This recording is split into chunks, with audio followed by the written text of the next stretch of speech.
irmãos. Boa noite. Boa noite, irmãs. Boa noite. Responderam juntos, né? Que bom estar aqui com vocês novamente. Fiquei um domingo sem vir à igreja, né? Devido ao casamento da minha filha. Parece que foi uma eternidade. É muito bom estar aqui com os irmãos. E é muito bom estarmos compartilhando a palavra de Deus nessa noite. E eu quero convidar a você, né, para nós estarmos hoje meditando nessa nova série de mensagens, a centralidade do Evangelho, né? Eu enganei um pouquinho o pastor Joemar, ele anunciou o Evangelho, né? Mas nós vamos trabalhar o tema, a centralidade do Evangelho. É a série de mensagens que nós vamos ter durante esse mês de junho.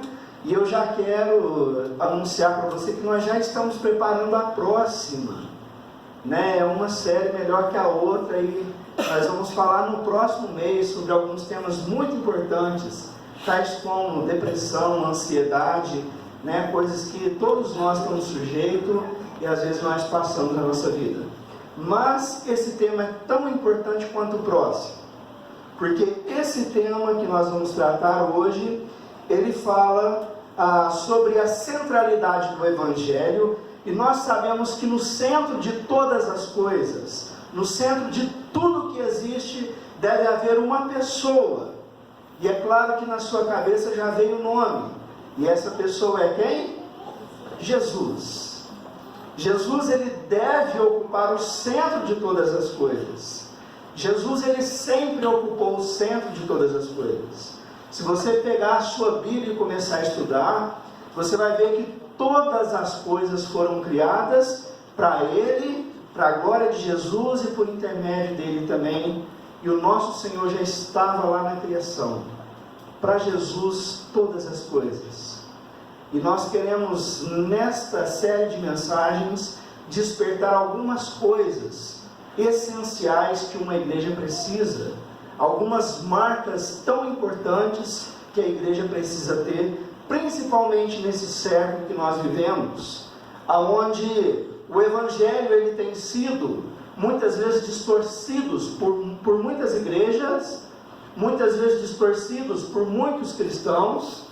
Um Evangelho onde as pessoas anunciam que você tem que ir à igreja, porque se você participar de uma igreja, a sua vida vai melhorar, a sua vida financeira vai decolar, e a sua vida emocional vai estabilizar, e assim por diante. Isso não é Evangelho.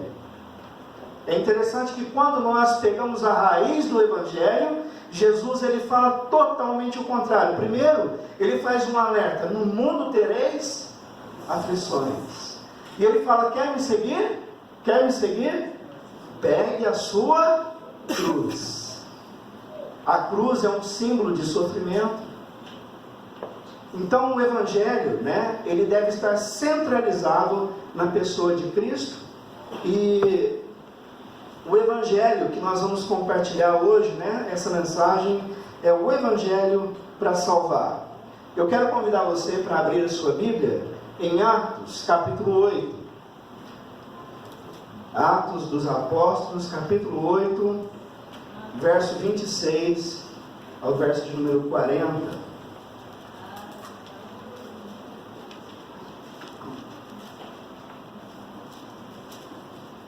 Eu esqueci de trazer a minha garrafinha de água. Eu vou pedir para algum diácono, se puder providenciar um copo d'água para mim. Aqui na frente nós temos alguns copos, acho que lá no fundo também. Abriu aí sua Bíblia?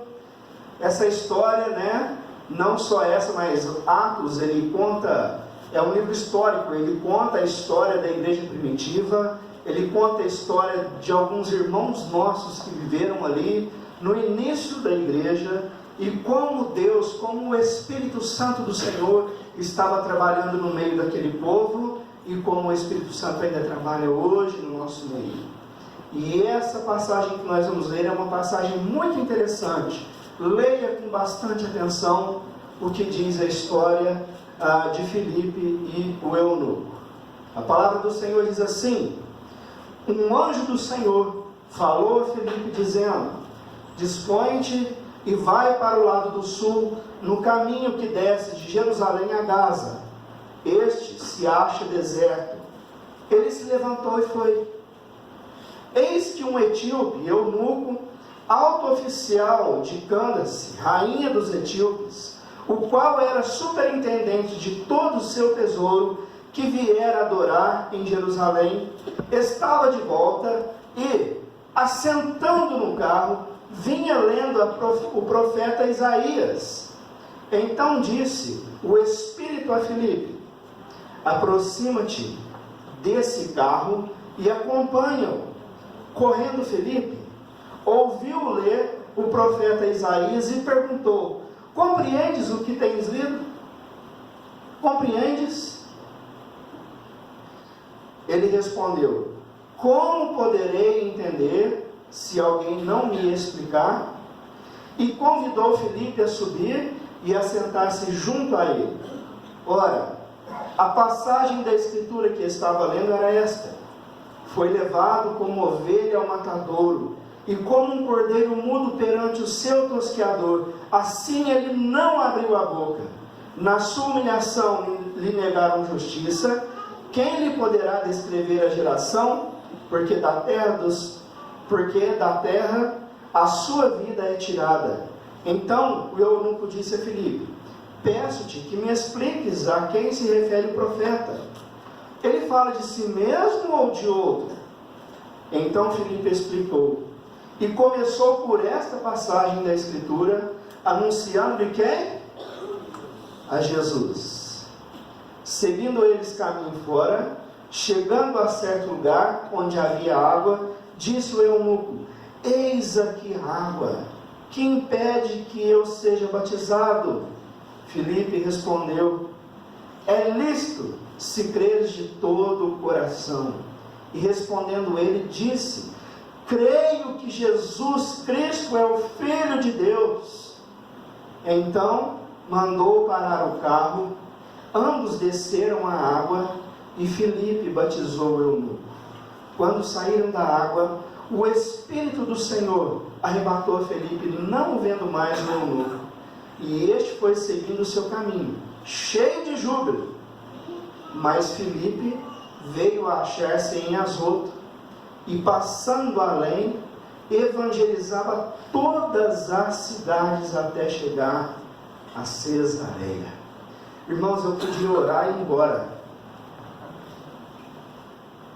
Que passagem maravilhosa. Mas eu quero falar um pouquinho. Pastor, não pode ver o microfone. Eu vou falar um pouquinho com você. Alguns devem estar pensando, né? Que passagem difícil. Porque acontece algo sobrenatural aí. Você prestou atenção no finalzinho do texto? Filipe fala com aquele eunuco, ele batiza ele, e de repente o Espírito Santo pega esse homem e some, né? Ele não está ali mais, de repente ele aparece no outro lado. E aí, pastor, como é que você vai explicar isso? Eu não vou explicar nada disso, não. Mas eu gostaria de falar um pouquinho com você sobre esse acontecimento e sobre esse Jesus que Filipe estava anunciando ao eunuco. É interessante, né?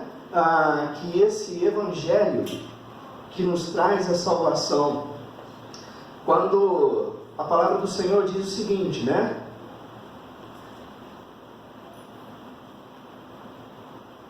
Deus manda Filipe ir até aquele lugar, e ele começa já então a prestar atenção em alguns sinais. E aí ele vai para um lugar, era um lugar deserto, era um lugar onde não havia habitação, não tinha ninguém, e de repente tem uma carruagem passando, né? Aqui fala de carro, mas é claro que todo mundo sabe que naquela época não tinha carros como temos hoje, mas eram carruagens, né? Eram carros movidos a cavalo, animal, tração animal. E aí Filipe olha aquele carro, aquela carruagem vem passando, e logo ele se aproxima daquela carruagem, e ele já fica ali observando: o que está acontecendo? O que está acontecendo? E aí ele presta atenção, tem um homem que está lendo uma passagem bíblica, a passagem que está lá em Isaías, capítulo de número 53, aí da sua Bíblia. E aquele homem lia aquilo lá em voz alta, e Filipe já fica, olha, eu quero saber mais, eu quero compreender mais o que está acontecendo. E aí Filipe fala, olha, compreendes o que tens lido aí pelo caminho? Você está lendo essa passagem das Escrituras, você compreende? E aí o que o eunuco responde? Não, eu não compreendo. O etíope, ele não compreende a palavra de Deus. Ele não compreende o que ele está lendo ali. Se você pegar hoje a nossa cultura, eu gostaria que você fizesse uma leitura agora no geral, esquece um pouquinho da igreja, desse ambiente onde nós compartilhamos a palavra de Deus, domingo após domingo, explicamos a palavra de Deus, mas eu quero que você pense em algo maior, as pessoas que não frequentam uma igreja, as pessoas que estão aí no dia a dia, lá do seu trabalho, e você observa, nós estamos num país onde nós consideramos um país cristão, apesar de, nos últimos anos, ter acontecido algumas coisas que nos levam a acreditar que o país está tão longe de Deus, mas é um país cristão. Mas as pessoas, se você prestar atenção, elas não compreendem realmente o que é o Evangelho. O mundo, ele não compreende a palavra de Deus. Se você pegar uma pessoa que não tem essa explicação, que não tem essa sabedoria, que não tem esse conhecimento, você pergunta para ela algumas coisas tão simples. Você crê em Jesus? A maioria das pessoas aqui no Brasil vai dizer o quê? Sim, eu creio em Jesus. Faz uma segunda pergunta. Você entende por que Jesus morreu numa cruz? Eu creio que muitos ainda não compreenderam. O mundo não compreende a palavra de Deus. Mas é interessante que o ser humano, ele nasceu, Deus criou o ser humano de tal forma que ele não consegue ficar sem adorar alguma coisa. Ou ele adora o Deus verdadeiro, ou ele consegue fazer algum Deus para ele adorar. E eu não estou me referindo apenas a imagens, não. Tem muita gente que consegue fazer um Deus de outra coisa. Consegue fazer do trabalho o seu Deus, consegue fazer dos filhos um Deus, do marido, da esposa um Deus, uma deusa, consegue fazer do dinheiro o seu Deus. E é interessante uma frase de Agostinho, ele diz o seguinte: não há ninguém que não ame. A questão é saber o que se deve amar. Não existe uma pessoa que não ame. Não existe uma pessoa que não adore. Até mesmo aqueles que se consideram e que se dizem ateus, eles devem adorar alguma coisa, e se não adorarem a si mesmos. E Agostinho foi muito feliz quando ele deixou essa frase: não existe ninguém que não ame. A questão é saber o que se deve amar. Será que as pessoas têm a consciência que precisam de Jesus? Será que as pessoas têm consciência do verdadeiro motivo por que Jesus morreu numa cruz? Jesus morreu numa cruz, isso aí todo mundo acredita, e se não acreditar, pelo menos já ouviu falar. Até mesmo aquelas pessoas que são contra os evangélicos, ou contra o evangelho, ou contra qualquer coisa que seja relacionada à Bíblia, eles conhecem e sabem que conta-se a história de um homem que morreu numa cruz, mas não compreendem muitas vezes o porquê da morte de Jesus. Será que as pessoas têm plena consciência de que Jesus, Ele é o único caminho que nos leva a Deus? Nós vivemos num mundo, meus queridos, aonde nós vamos passar rapidamente. Esses dias mesmo, eu era um garotinho, 18 aninhos, a minha namorada, 18 não, estava para fazer 18 aí, 17 aninhos, a minha namorada 15, ela completou 16, eu completei 18, nós nos casamos. Sábado passado eu estava casando a minha filha, e daqui uns dias eu vou ser avô. Meu Deus, como passa rápido. Esse mundo é muito passageiro.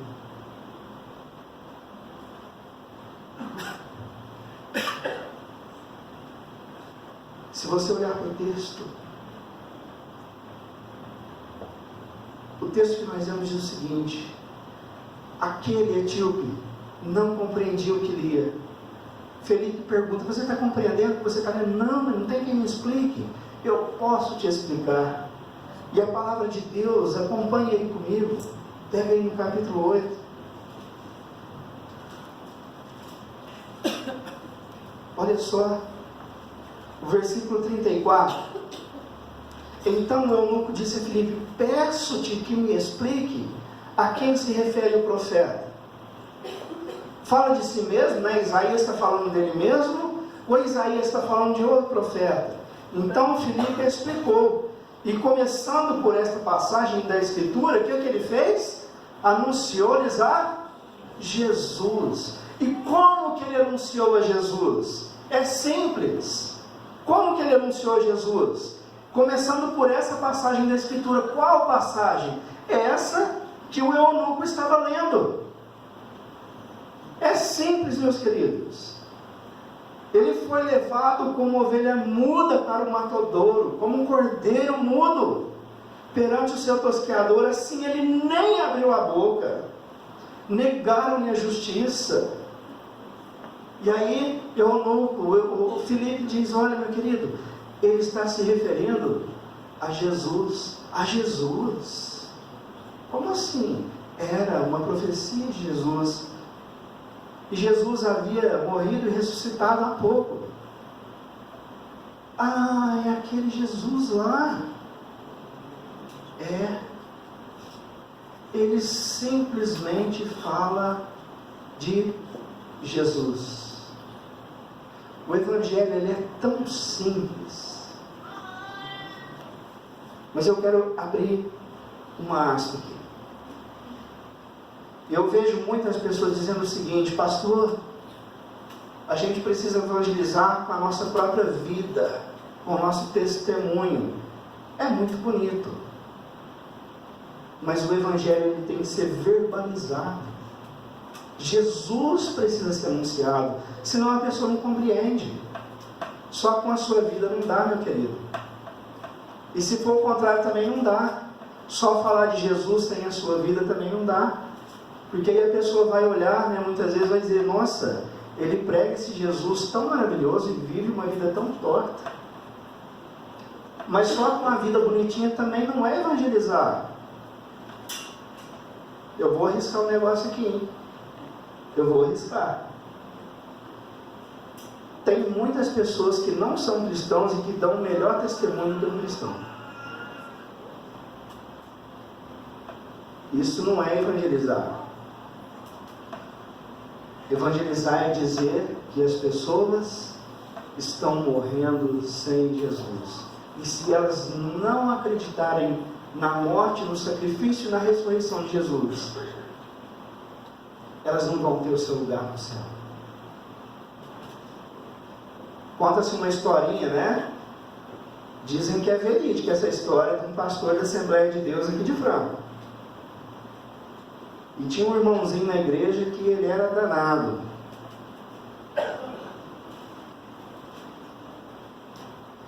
Ele saía falando para todo mundo: olha, se você aceitar Jesus, você vai para o céu. Se você não aceitar, você vai para o inferno.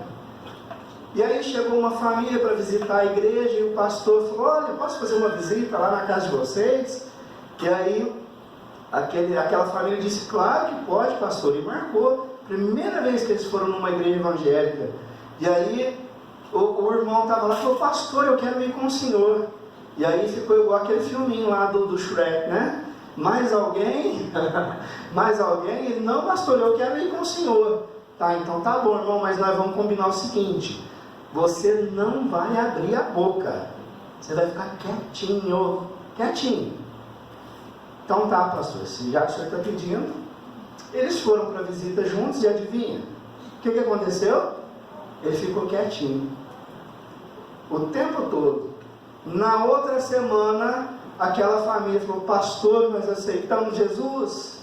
E a igreja: glória a Deus, que maravilha! Vem cá, irmão, foi por aquela visita que eu fiz para vocês, né, na frente da igreja. Ele falou: não, pastor, aquele irmãozinho que está com o senhor voltou lá em casa depois. E ele falou que se eu não aceitar Jesus, eu ia para o inferno. Jesus precisa ser anunciado, meus queridos. Será que as pessoas têm consciência que elas estão caminhando por um abismo, por um buraco sem volta, se elas não entregarem as suas vidas para Jesus? Filipe apenas fala de Jesus. Nós não precisamos complicar. O Evangelho para salvar é simples. O homem está perdido sem Deus e ele está caminhando para um buraco chamado inferno. E Jesus morreu numa cruz para nos resgatar dessa perdição. O Evangelho é simples assim. Muito simples. Tim Keller, ele diz o seguinte: o Evangelho da graça de Deus não força o coração para que se encaixe em um novo molde. Ele o derrete e o refaz em um novo formato. Quando nós anunciamos a Jesus, eu quero mostrar para você aqui no texto o que acontece. Versículo de número 36. Seguindo eles caminho fora, chegando a certo lugar onde havia água, disse o eunuco: eis aqui a água, que impede que eu seja batizado? Ele aceitou Jesus, né? E você vê aí nesse texto a disposição em seguir a esse Jesus, a ser um discípulo de Jesus. Ele se entrega, ele é levado lá na água, ele é batizado, e ele fala: olha, eu quero ser batizado, o que está me impedindo? E aí Filipe fala: nada, nada, vamos lá agora. Uma disposição em servir a Jesus. E aí no verso 37 continua: Filipe respondeu: é lícito, é claro que é lícito, se crês de todo o coração. E sabe o que ele respondeu? Creio que Jesus Cristo é o Filho de Deus. E você vê aí nesse texto que a sua pública profissão de fé, aquele eunuco que estava sem Deus, agora ele está dizendo: eu creio nesse Jesus, eu creio nesse Cordeiro de Deus que deu a vida por mim, para me salvar, para me resgatar da perdição que eu estava caminhando. Meus queridos, quando nós pregamos o Evangelho maravilhoso, nós precisamos falar de Jesus, apenas falar de Jesus. Eu estou terminando já a mensagem dessa noite. No versículo 40, diz assim: mas Filipe veio achar-se em Azoto, e passando além, evangelizava todas as cidades, até chegar a Cesareia. Como que aconteceu isso, eu não sei te explicar. Mas Filipe ficou tão empolgado com aquele acontecimento, que ele queria agora pregar para todo mundo. ele queria falar desse Jesus. Ele viu aquele homem se rendendo aos pés de Cristo. E o versículo 40 diz que ele evangelizava todas as cidades por onde ele estava passando, até chegar em Cesareia. E nós vemos a continuidade da missão. A continuidade da missão. Qual é a missão da igreja hoje? Às vezes eu fico preocupado com algumas coisas. Nós temos um bom estacionamento. Nós temos cadeiras até confortáveis, né? Um salão com ar-condicionado. Mas o que deve atrair as pessoas aqui é Cristo. A missão da igreja é pregar a Cristo. A missão da igreja é o que, Gabriel? Pregar a palavra de Deus, não é? Gabriel está aqui levantando a Bíblia para mim aqui, ó. Amém. Amém. Temos que pregar a palavra de Deus. Se nós não estivermos aqui por Jesus, não adianta o ar-condicionado, que dá até briga, né? Nós decidimos, eu e o pastor Joemar decidimos deixar por conta dos diáconos. Pastor, abaixa, pastor, aumenta, pastor está frio, pastor está calor. O que tem que valer a pena aqui é Jesus. Cristo é suficiente. Cristo é suficiente para estarmos aqui. Cristo é suficiente para nós erguermos a nossa voz e cantarmos louvores a Deus. Cristo é suficiente para nós sairmos do conforto da nossa casa e estar aqui com os nossos irmãos. Cristo é suficiente para todas as coisas. A igreja precisa entender e viver essa realidade. Que apenas o Evangelho é que pode salvar uma vida. É interessante quando Paulo, ele vai pregando o Evangelho e ele diz: eu não me envergonho do quê? Do Evangelho. Porque é o quê? É o poder de Deus para salvação. É o poder de Deus para salvar. É a única coisa que resgata as pessoas, é o Evangelho. É quando nós anunciamos o verdadeiro e real motivo da morte de Jesus na cruz. Meus queridos, a missão minha e sua é essa: pregarmos o verdadeiro Evangelho. E durante essa caminhada vai acontecer muita coisa. Vai acontecer de alguns irmãos adoecerem, vai acontecer de alguns irmãos serem curados, vai acontecer de alguns irmãos conseguirem bons empregos, vai acontecer de alguns irmãos perderem bons empregos. Mas isso faz parte do cotidiano, faz parte do dia a dia. Quando nós temos Cristo como centro da nossa vida, essas coisas, meus queridos, são apenas algumas que nós passamos aqui, daquelas das quais Cristo já antecipou: no mundo tereis aflições.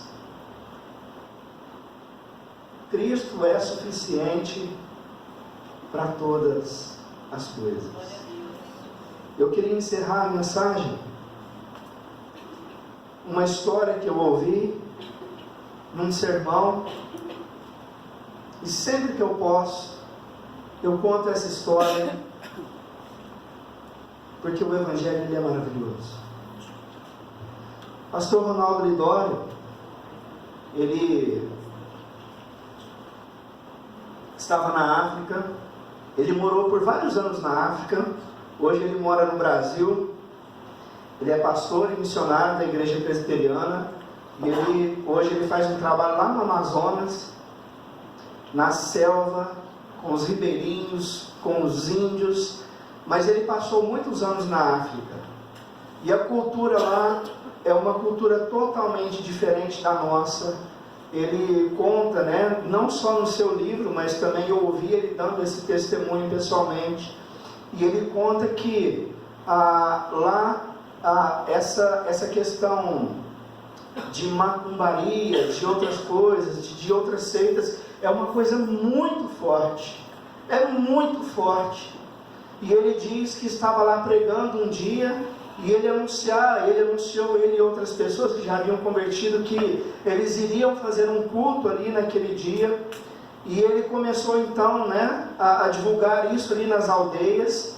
E quando foi chegando a tardezinha, aquelas pessoas começaram a se chegar e foram sentando debaixo daquelas árvores, algumas árvores bem grandes. Ele diz que eram árvores que as pessoas, né, a sombra era tão boa e lá muito calor, então eles iam assentando, e ele fez um palco assim de madeira para ele poder ficar mais alto, para ele poder pregar melhor, se expressar melhor a palavra de Deus. E enquanto ele pregava, tinham 2 macumbeiros atrás dele, e tudo que ele falava, os macumbeiros lá falavam atrás que não vai acontecer, não é isso. Ele falava, Jesus é o Salvador, e eles diziam, Salvador nada, isso não é nada disso. E aqueles homens gritavam, e ele dizia, olha, hoje vai ser muito difícil, não vamos conseguir levar almas para Jesus.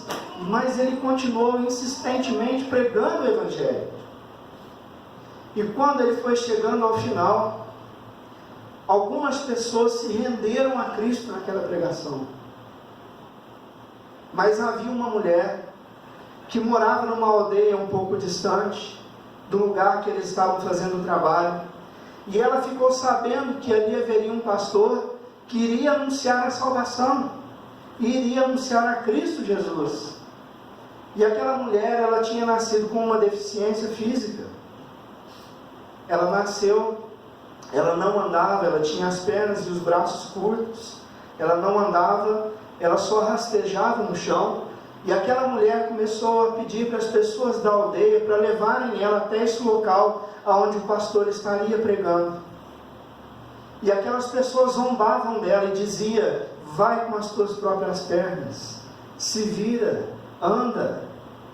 E é claro, ela não andava, mas aquela mulher saiu rastejando, e por vários quilômetros ela foi rastejando entre pedras, na terra, subindo, descendo o morro. E quando ela chegou no lugar onde o pastor Ronaldo Lidório estava, ela já estava com os seus antebraços todos machucados, sangrando. E aquela mulher perguntou para o pastor Ronaldo, pastor, e ele disse que olhou para o lado, aquela mulher toda machucada e toda suja, e ela disse, ainda dá tempo do quê? Ainda dá tempo de eu aceitar a Jesus. Porque aquela mulher sabia que em Cristo havia esperança. E o pastor disse, é claro. E ele pregou mais uma vez. Anunciou Jesus para aquela mulher, e ela disse, como disse o eunuco, eu creio no Senhor Jesus. Amém. Glória a Deus. Essa missão hoje é minha e é sua. Anunciemos o Evangelho da salvação. Feche seus olhos. Vamos orar.